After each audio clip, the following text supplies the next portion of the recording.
This video is brought to you by Squarespace. So I have mentioned in the past, especially in like sketchbook tours, that I occasionally like to use my artistic abilities for nefarious purposes.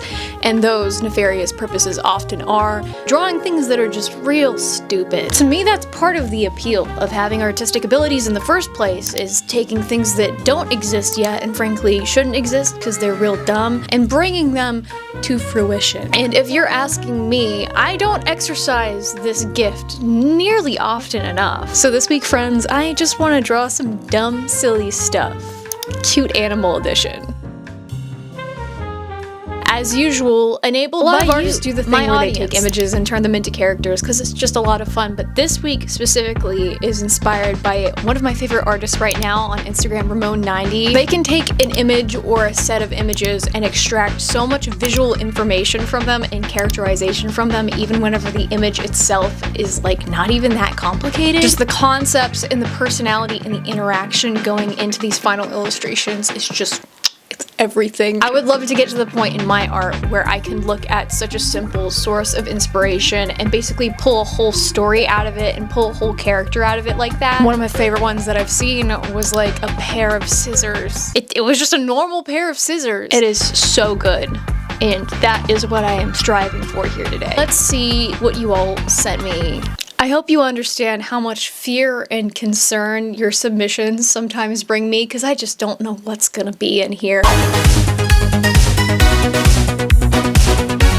So I put out 2 calls to action asking for images this past week. One of them was about images for liminal spaces. Just don't even worry about that. The other one I put out says, I am also requesting pictures of animals interacting, and to emphasize how much you shouldn't worry about it, I also said, don't worry about it. So let's see what you guys have for me today. Oh, so far we have what looks like a dog on top of an elephant, very cute. These are someone's cats.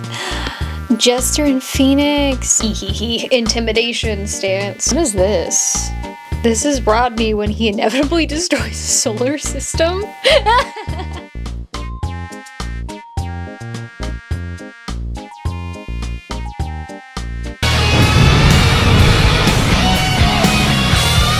Well, guys don't look at explosions. Oh my god. Oh. You know, I was about to say that these cats felt like they were judging me, and then I saw the heart. It turns out I was judging them. Oh my god, I've seen this image so many times. I mean...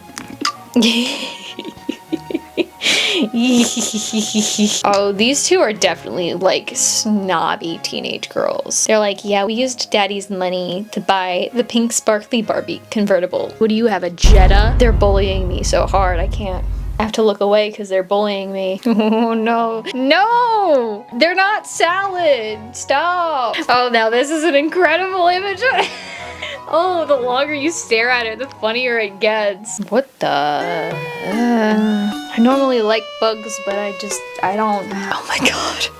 It's like whenever a kaiju meets an even bigger kaiju, and then they fight and they destroy an entire city. Why does this image feel so tender and intimate? Oh my god. What in the Lisa Frank is this?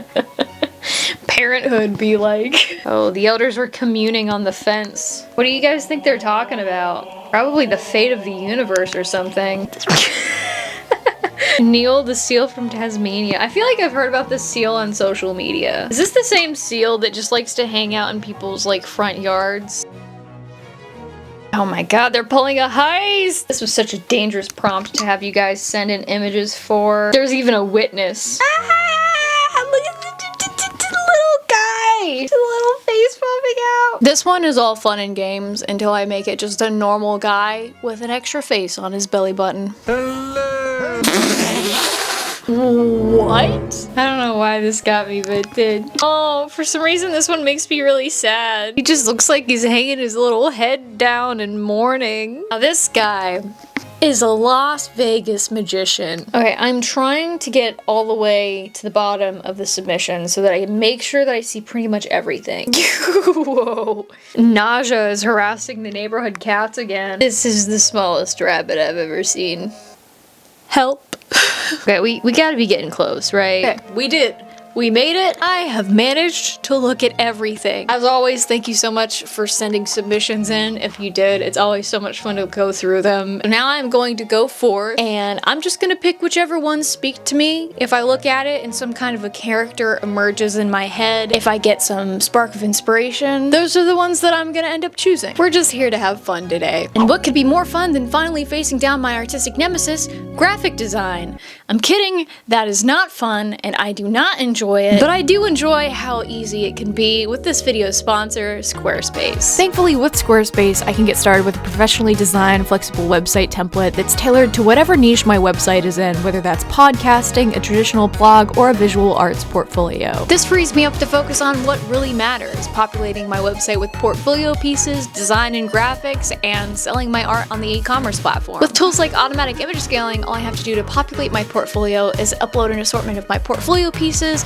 and Squarespace will arrange them in an aesthetically pleasing way for me. With Squarespace's next-generation website design system, Fluid Engine, I can then customize every detail of my site, from text and colors to media and product promos, with easy drag-and-drop features. And Squarespace's ease of use even extends their e-commerce platform, which accommodates physical media, digital goods, and service products, where I can easily sell fully customized merch by linking my store to a print-on-demand service that handles production, inventory, and shipping for me. And tools like custom merch not only cut down on the amount of time I have to spend managing my store, but they also prevent overproduction and promote sustainability. And all of this is a lot to take in, so I can monitor what my audience is engaging with the most on both my store and portfolio with Squarespace's extensive website analytics. So if you'd like to build a website or easily sell your work with custom merch, head to squarespace.com for a free trial, and when you're ready to launch, head to squarespace.com/PricklyAlpaca to save 10% off your first purchase of a website or domain. Thank you so much to Squarespace for conspiring with me on this video. Now, let's cook. So to get right into it, the images that I ended up choosing this week are these two cats submitted by Stulpix.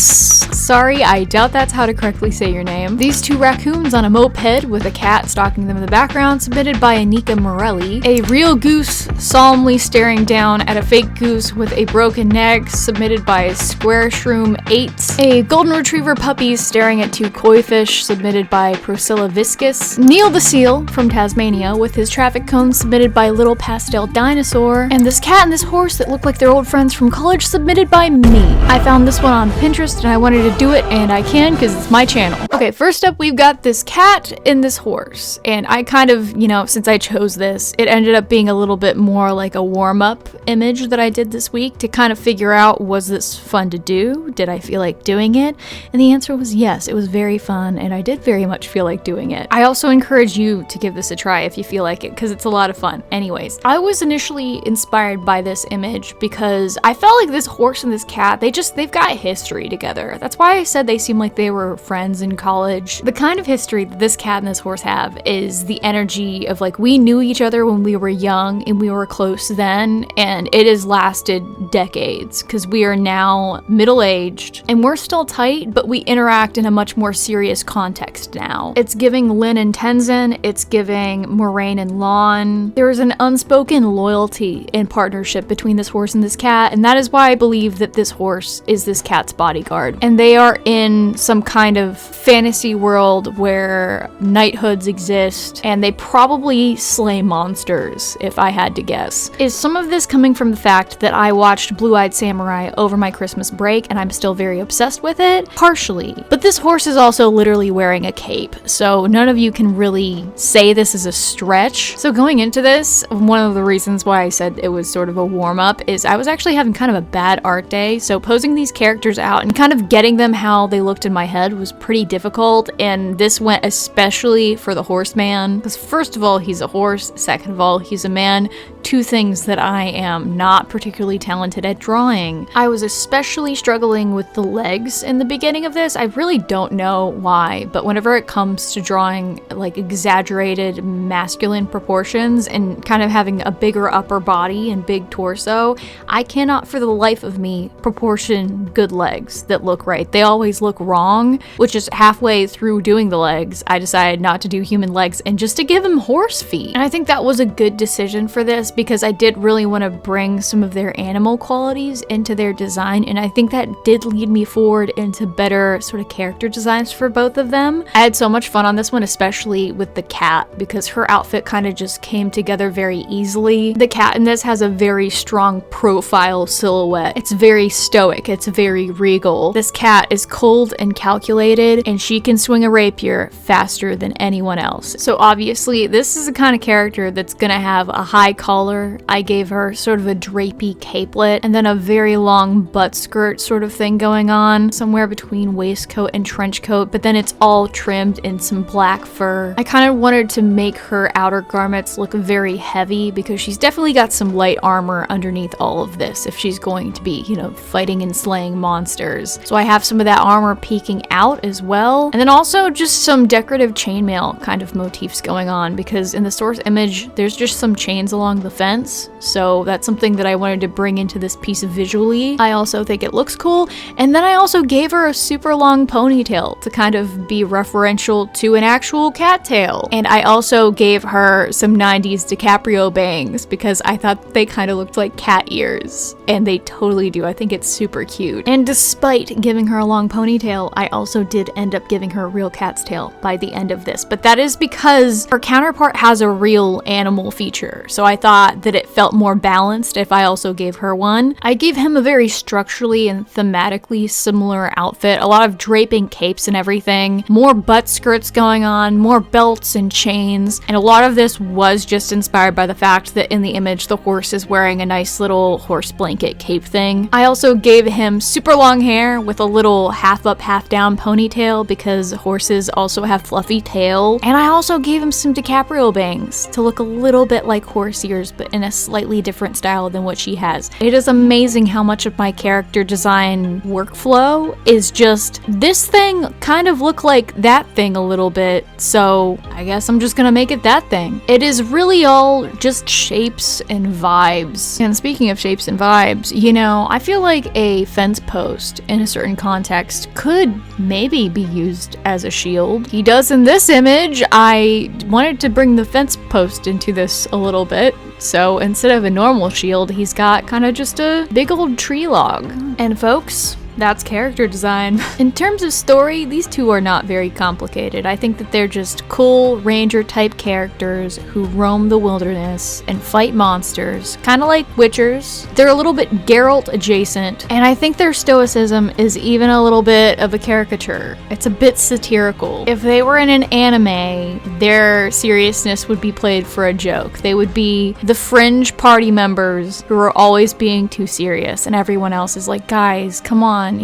God, like, don't tell our enemy the plan again. Stop looking dramatically into the sunset. We need to go. We gotta keep moving. They both rolled 0 on self-awareness, and I love them for it. Next up, we've got these two cats. And I just really liked these cats because their body language is so telling. There's so much to go off of here, and I sure did. I had so much fun with these. So one of my favorite parts of doing this challenge is just how much the mindset that I was in seeped into the piece while I was doing it. I really started off with this one drawing the characters purely based off of body language and general appearance. These two cats are definitely both looking at the same thing, but the white cat looks significantly more alarmed than the black cat does. Like, this cat is nervous, the back is arched, the tail a little bit fluffy, and the little tuxedo cat looks alert, but not in a nervous way, almost in like a protective way to see like, is this a threat I should take seriously? What's going on here? So, while I was working on this, I also just so happened to have watched an entire recap of the Until Dawn video game, and then later a full timeline of the Silent Hill video games. And like I said, that mindset kind of creeped into this piece until I said, you know what would be fun? If these two were like characters in a teen slasher film. They were wandering through the forest or some kind of vulnerable place, and they're trying to like hide from the killer. They're trying to make it out alive. So that is the direction that I ended up going in. I feel like these two characters are definitely high school kids, and in this group there's some kind of house party, you know, the usual business, and they get split up, and these two like would have never interacted otherwise. I feel like this girl is definitely popular, she scares easily, she's not an outdoorsy girl, she probably falls a little bit more on the preppy side, and then this guy, this Edward Cullen biker looking loser, just exists on the fringes of society, you know? He's like Heather's level of outcast. Little artsy, likes to work on his motorcycle, and that's about it. But he himself is a little scary. So in a situation like this, maybe not the worst person to be lost in the woods with. Or maybe he is the worst person, whether or not you think that he's involved, you know? Maybe it's a Billy and Stu situation, we don't know. Which is why I gave him a knife. Now, it's not a bloodied knife, but he does have a knife, so who knows what he's gonna do with that. Will he choose to protect or attack? That is yet to be seen. But I've been mentally calling these characters Cassidy and Claude, by the way, but I mentally like to think that Claude is in on the whole slasher plan. He's a bad guy, you don't want to be trapped in the woods with him, but Cassidy is actually like really nice, and he kind of realizes that he has made a lot of unkind and unfair assumptions about the popular kids at school. This experience kind of bonds them and endears her to him, and he ends up turning on his partners, and he spends the rest of this theoretical film just kind of trying to protect her and make it out of this alive. But does he? I'm thinking that no, sadly he doesn't. He probably gets cut down in the process of protecting her and helping her become the final girl that she so clearly is. But since he is a tuxedo cat, I dressed him mostly in black, and I was gonna put him in like a black t-shirt and black pants at first, and I said no, I don't think that's the right move. And I was gonna do a full suit and a gun. You might have seen that briefly whenever the prompt idea was slightly different. And then I finally landed on, he's a tuxedo cat. He needs a black coat and then a little white button-up shirt going down his chest to give that visual illusion. So that's what I did. He's got black pants and black boots, but then I did give him white gloves because the cat he's modeled after has little white socks. And then once again, I was trying to make his hair look like cat ears, so I gave him little cowlicks in the back, which I think is just so cute.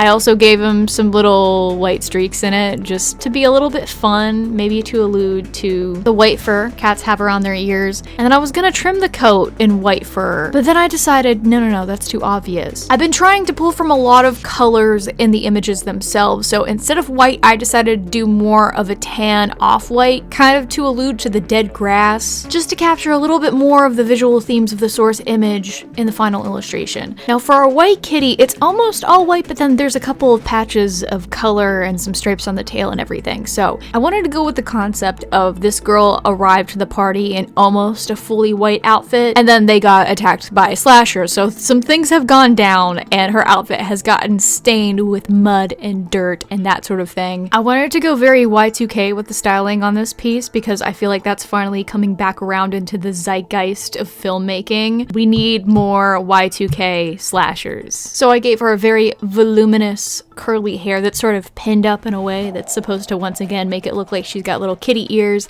I gave her some little barrettes in her hair that look like little pink paw pads. And the styling here is split a little bit between Y2K and like 2010s fashion because I gave her a little high-low skirt. I guess I was trying to bring something in to evoke like a fluffy cat tail. I gave her a little pink cropped sweater and some white gloves, once again with little pink on the hands to reference the paw pads. I gave her a little white puffer jacket, which is a direct reference to the puffer jacket that Jennifer's wearing at the beginning of Jennifer's body. And then I gave her some little striped thigh-high socks to reference the cat tail, and then some big old fluffy tan and white Y2K boots that I really like actually, and I kind of want. And to bring the piece together, I finally put a bunch of blood stains on both of them because something terrible probably happened earlier, and that'll do it for my little slasher cats. Next up, we've got the two geese. One of them is a real goose, one of them is not a real goose, which I actually, for some dumb reason at first, like that didn't mentally register with me that one of the geese, the one with the broken neck, was not real. So I kind of treated these geese as equally cognizant real geese, which, as you will eventually see, now makes less thematic sense with how I ended up drawing them, but we will get into that. So I chose this image because the live goose, the real one, looks just so genuinely concerned for its fallen comrade, and I really wanted to capture that sort of desperation in an illustration. It just seemed funny to me, but at the same time, it would be gruesome if I decided that, like, yeah, this was another real goose, as for some reason my brain initially thought, or a real person with their head just detached from their body. Like, hey, that's a little morbid. But that is sort of an essential part of this image per the prompt. So I was like, yeah, the head has to be attached from the body. How do we do that in a way that makes it less morbid?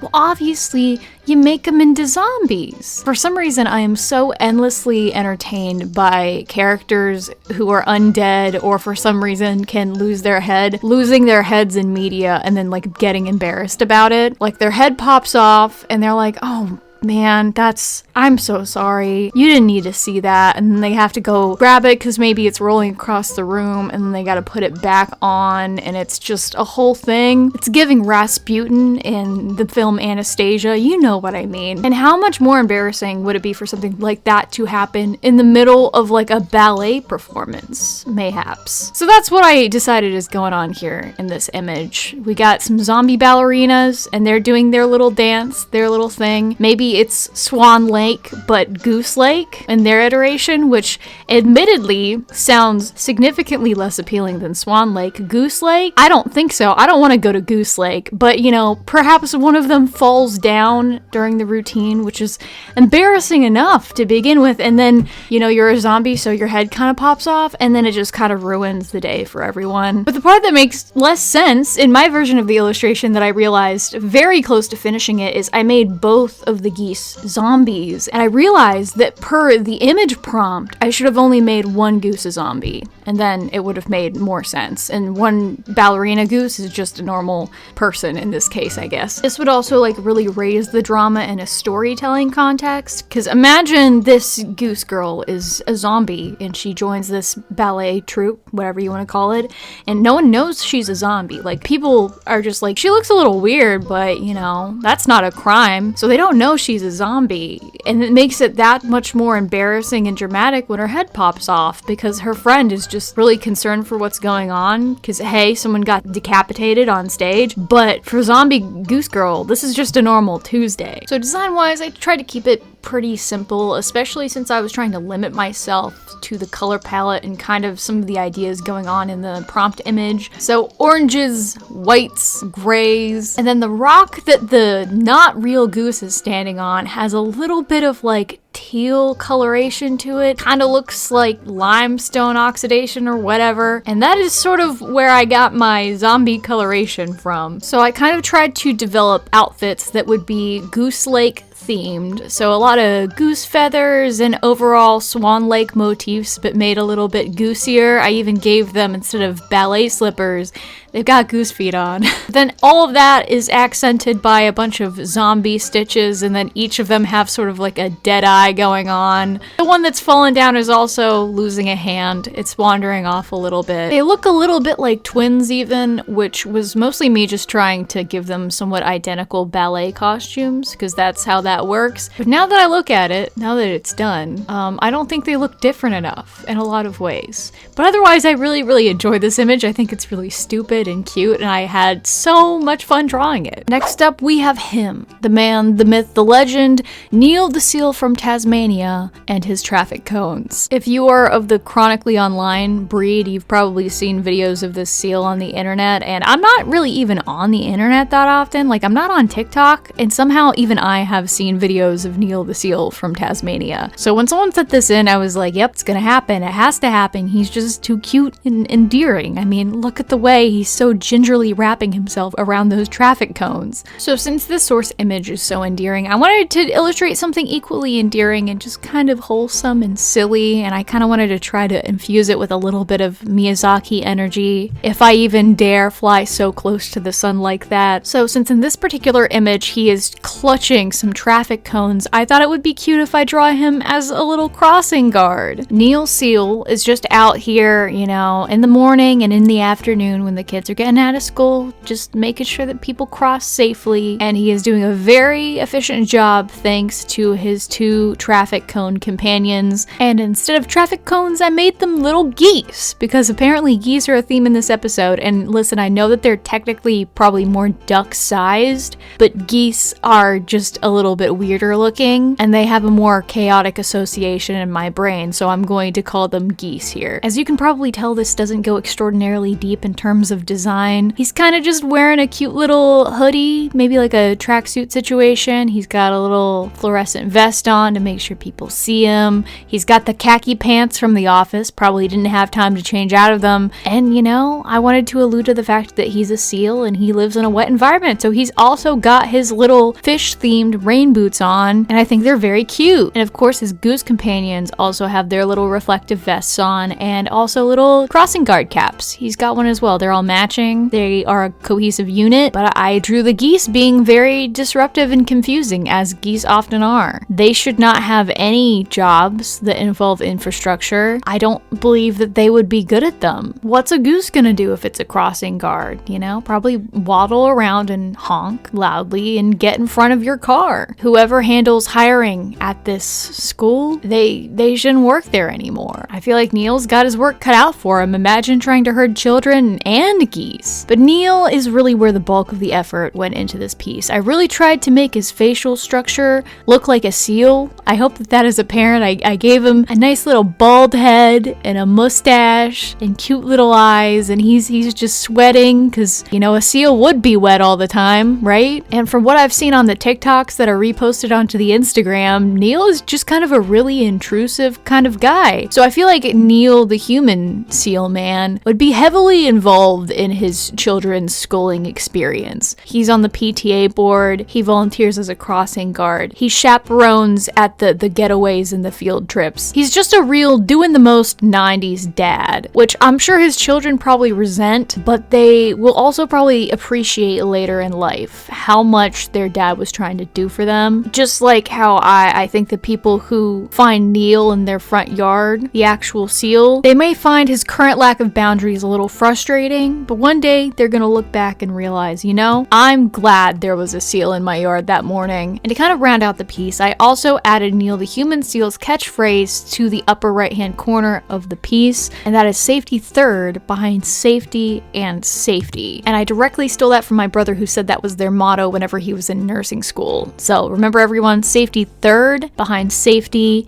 and safety. Next we have this little pupper looking into a koi pond, and this is also me realizing that I did too many pieces in this video, so bear with me, but this is just another one of those images that was just too alluring. I saw too much opportunity in it and I wanted to do it, so by golly I did. I saw this and I also thought it had big Studio Ghibli Miyazaki type potential, and it's not just because Ponyo is a Studio Ghibli film and I'm pretty sure there's a fish in that one. I saw this and I was like, what if Golden Retriever Puppy is actually a little girl, and what if koi fish is mermaids? And thus a Pixar film is born. For this image, my inspiration is just a little girl who is really fascinated with the koi pond outside her house. Really enjoys sitting by it, really enjoys just putting her feet in, feeding the koi fish, hanging out there. She has this whimsical, magical connection to the pond of the fish and doesn't quite understand why until one night she goes out and two of the koi fish reveal themselves to be mermaids. Whoa, who'da thunk? I think the mermaids would be sirens or magical spirits that somehow became trapped there and they need to get free. So she's got to smuggle the fish out somehow.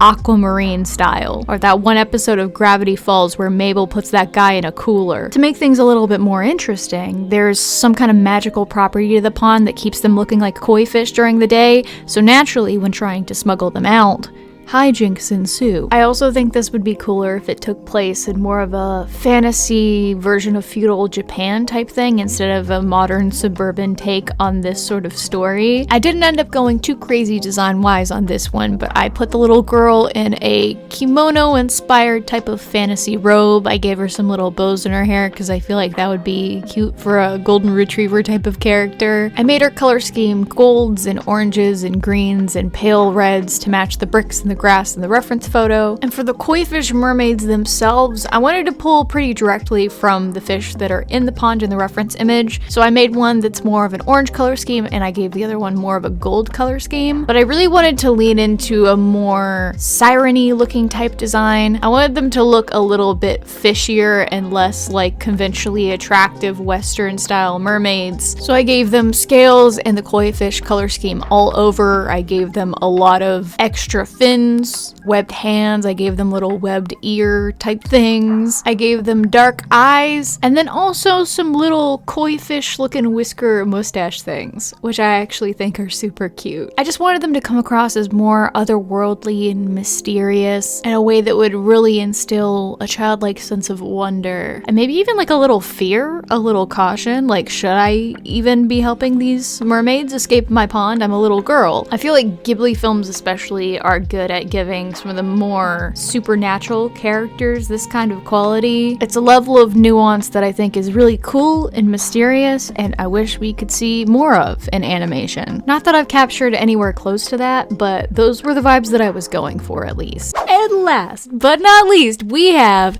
2 raccoons on a moped. When is Hollywood going to just realize that what the people want is a show about 2 raccoons on a moped? That's right, folks. As soon as I saw this image, I knew that I had to do it. As soon as this crept its way across my retinas, I had about 1,000 ideas creep into my brain, each one of them more ridiculous than the next. But what I settled on ultimately was just a couple of girls, twins most likely, who like to drive around their neighborhood and steal their neighbor's trash. They are a girl gang, TM, or as much of a girl gang as you can get whenever you are a teenager and you do some light vandalism, and that's about as serious as it gets. So once again with this one, I just wanted to have some good old-fashioned stupid fun. I wanted to draw a couple of cute girls in some cute Y2K outfits, and again here I was really focusing on the pose and the energy of the reference image and trying to instill that in my little illustration here. I also kind of wanted to differentiate between the characters a little bit more because the 2 raccoons in the reference image, they kind of have same energy. And even though these sisters would be twins, they definitely needed different vibes, individuality in terms of style and like posing and everything. So I really took a while to pose them out and get them to a point where I think they had good energy. The weight of the pose looked plausible, and I wanted their gestures to kind of match the reference image, but also look a little bit more possible for a human being riding at a high speed on a moped. I also kind of used the raccoon's position on the moped to inform their characters a little bit. I feel like the one who's driving would be a little bit high energy, very road rage, and honestly just a little bit crazed and feral. Just a feral teen girl who will drive fast and bully you. And then I feel like the raccoon in the back would be the hands. Like if they're riding past and just snatching up people's trash bags out of their trash can, you gotta have someone who's agile enough to kind of lean over, even kind of climb on top of the driving raccoon and grab that bag and hang on to it. This is a high skill position right here. It takes timing, it takes execution. I feel like this raccoon would be more older sister vibes in this group. She's the brains. She's the leader, you know? She is the one planning the heists. So that is the dynamic right here. Top raccoon is the Azula to driving raccoon's Tylee. Do you get what I mean? And you won't see this till I get near the end of the speed paint because I don't know why I didn't think of it sooner, but the cat who is pictured in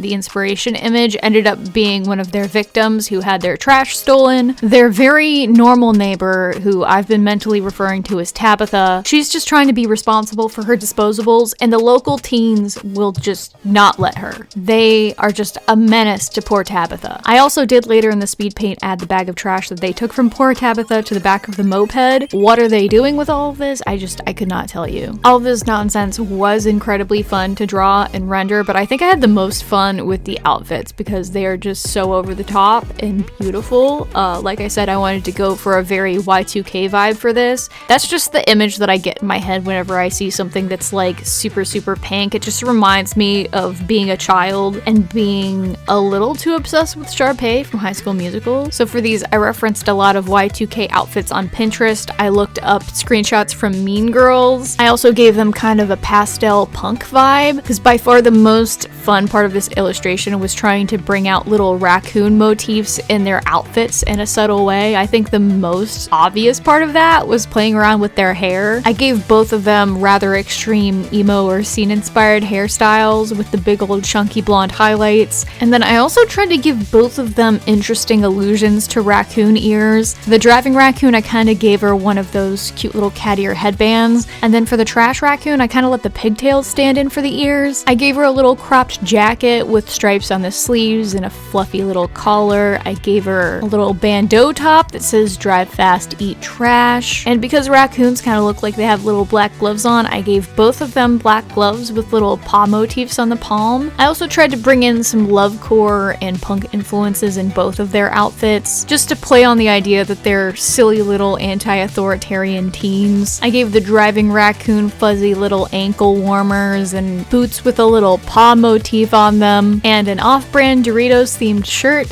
but instead of Doritos, it says Doots. Folks, once again, we have a prime example of the depth of my character design skill. I finished this piece off by, of course, adding and rendering the trash bag a little bit, and there you have it, a couple of raccoons on a moped, and I think this is my favorite piece from the video. It was extremely fun to work on, and thank you for allowing me to draw some stupid stuff this week. Hello there, and welcome to the end of the video. Here are all of the finished illustrations from this week. I had so much fun working on these. Again, I love drawing stupid stuff, and if there's one thing that you take away from this video, it's the idea for the video itself. I want you to steal it, and I want you to do this, because again, it's a lot of fun, and I think we as artists sometimes have to focus too much on creating art that's like good, or conceptually cool, or interesting, and I think that more stupid art needs to exist because it's a lot of fun. Thank you so much for watching till the end of the video if you did. As always, I love it whenever you guys have fun with the character ideas that I create in these videos and come up with little story ideas and names and stuff for that in the comments. So please do that if you feel like it. Tag me on Instagram if you do this. Let me know if you want me to do more episodes that are a little dumb like this. And as always, the biggest thank you for this video and all of my videos go to my wonderful patrons and especially my executive producers. Here they are. Seno Takai, I'm not saying that name on the internet. ABW Makes, Samalama MC Samabama, Sarah, Crimson Moon 04, Liana, Ermlargene, Anubix, Breeza, Sony, Brian, Phoenix, Rose Draconi, Freedom and Gusgus, Francesca Sliwa, Kat, Dodo, Zyle S, Agent.Sketchy, Thea Maia, Lovisa, Eloquent Silence, Megan Penland, Enozine, India Gloom, Hypnos, Katie, Sweet Winter Garden, Gravity Drop, I Hang Out with Cats at Parties, and Bean the Bread.